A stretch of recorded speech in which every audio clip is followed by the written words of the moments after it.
কেন? আবার কি হলো তোমার? তুমি তো জানো এই সময়টা জেলেদের জন্য কত দামি। জানি না, বুকের ভেতরটা কেমন যেন তোলপাড় করছে সন্ধ্যা থেকে।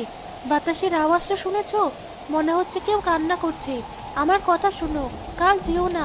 নদীটা আজ কেমন যেন অদ্ভুত লাগছে। তুমি বড্ড ভীতু শিউলি। আরে বোকা মেয়ে, এই শ্রাবণের বৃষ্টি তো জেলের ভাগ্য ফেরায়। নদী এখন ভরা, মাছেরা সব পাগল হয়ে আছে। কাল যদি না যাই তাহলে পেটের ভাত জুটবে কেমন করে? মহাজনের ঋণটা তো শোধ করতে হবে। ভাতের চিন্তা আমি করি না। ঘরে যে চাল ডাল আছে তাই দিয়ে 2 দিন পার করা যাবে। কিন্তু নদীটা আজ স্বাভাবিক না। ওটাকে আমার রাক্ষস মনে হচ্ছে। কেন জানি মনে হচ্ছে কাল কিছু একটা খারাপ ঘটবে। রাক্ষস হবে কেন? শোনো, গত হাটে একটা বড় কাতল মাছ হাতছাড়া হয়েছে। কাল যদি একটা বড় বোয়াল পাই তাহলে সব ঝামেলা মিটিয়ে দেব। তখন তোমার জন্য একটা নতুন শাড়ি কিনবো। আমার শাড়ি লাগবে না। তুমি বোঝো না কেন? অভাব তো সারা জীবনের, কিন্তু জীবন গেলে তো আর ফিরে আসে না। জীবন যাবে কেন? আমি কি সাঁতার জানি না, নাকি এই প্রথম নদীতে নামছি? তুমি শুধু দোয়া করো, দেখবে দুপুরের আগে ফিরবো। বড় মাছ নিয়ে ফিরবো। তখন তোমার এই শুকনো মুখে হাসি ফুটবে। হাসি ফুটুক আর না ফুটুক, তুমি সুস্থ থাকলে আমি খুশি। কিন্তু সাগর, আবার কিন্তু? আচ্ছা, যদি বিপদ আসে, যদি তুমি আর না ফেরো? বিপদ আসলে মোকাবেলা করব। শোনো, জেলের বউ হয়ে এত ভয় পেলে চলে না। সাহস রাখো, হাল ছাড়তে নেই। জীবনটা হলো নদীর স্রোতের মতো, উল্টো দিকেই সাঁতরাতে হয়। ঘুমাও এখন, ভোরে উঠতে হবে।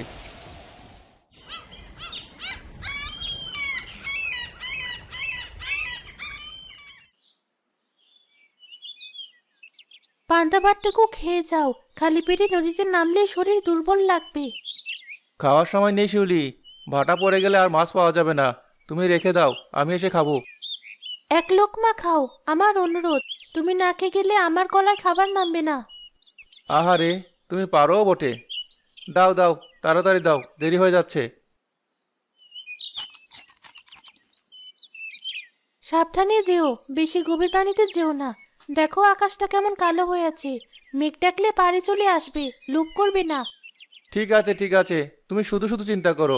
আজ ফিরলে তোমাকে নিয়ে নদীর পাড়ে বসবো। কতদিন আমরা ঠিকমতো কথা বলি না, তাই না? বর্ষাকালে নদীর পাড়ে বসা যায় নাকি? কাদা হবে তো। পোক কাদা, তুমি পাশে থাকলে কাদার জল সব ভালো লাগে। আমি আসছি, দোয়া রেখো। দাঁড়াও, গামছাটা নাওনি। ইস, ভুলো না আমি। দাও। আসি শিউলি, ভালো থেকো। তাড়াতাড়ি ফিরো, মনের ভেতর কো ডাকছে। তুমি সাবধানে থেকো।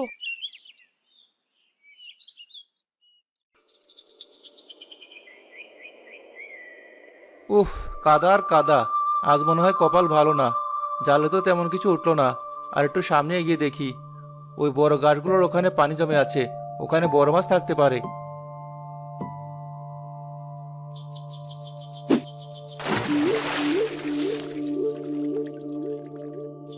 কে? কিসের শব্দ? সাপ নাকি? ধুর, আমার মনের ভুল।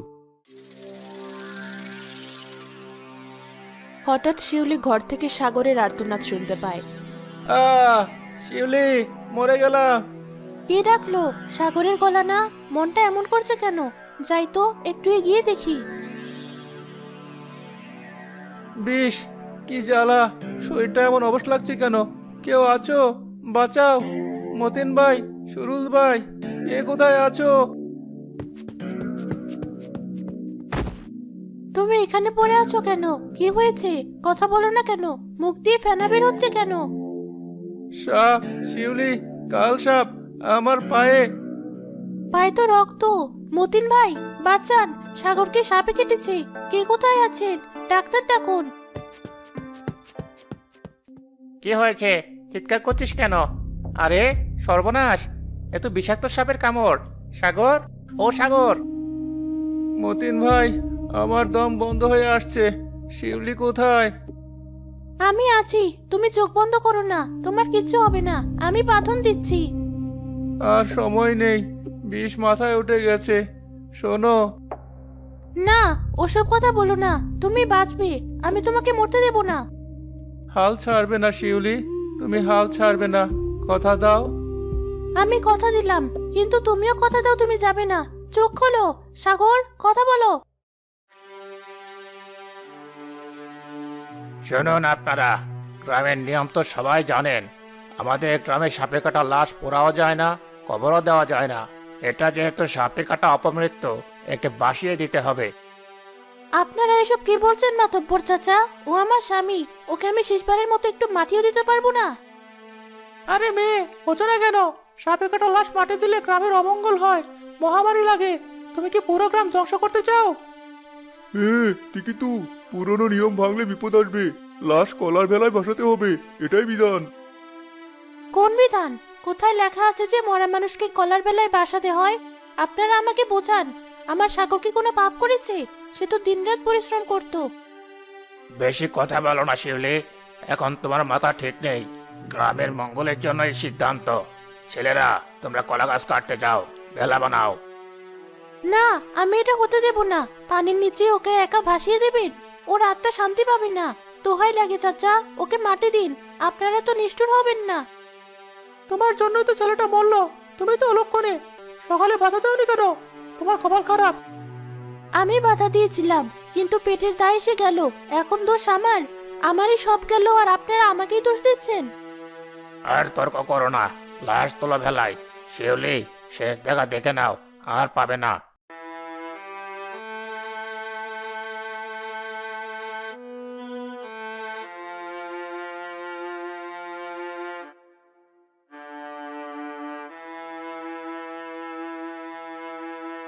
সাগর, তুমি তো বলেছিলে হাল না ছাড়তে, কিন্তু ওরা যে তোমাকে কেড়ে নিল। আমি এখন কাকে নিয়ে বাঁচবো?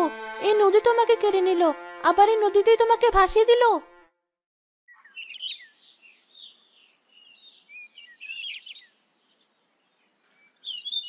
দেখেছো বুবু, মেয়েটার কপাল দেখো।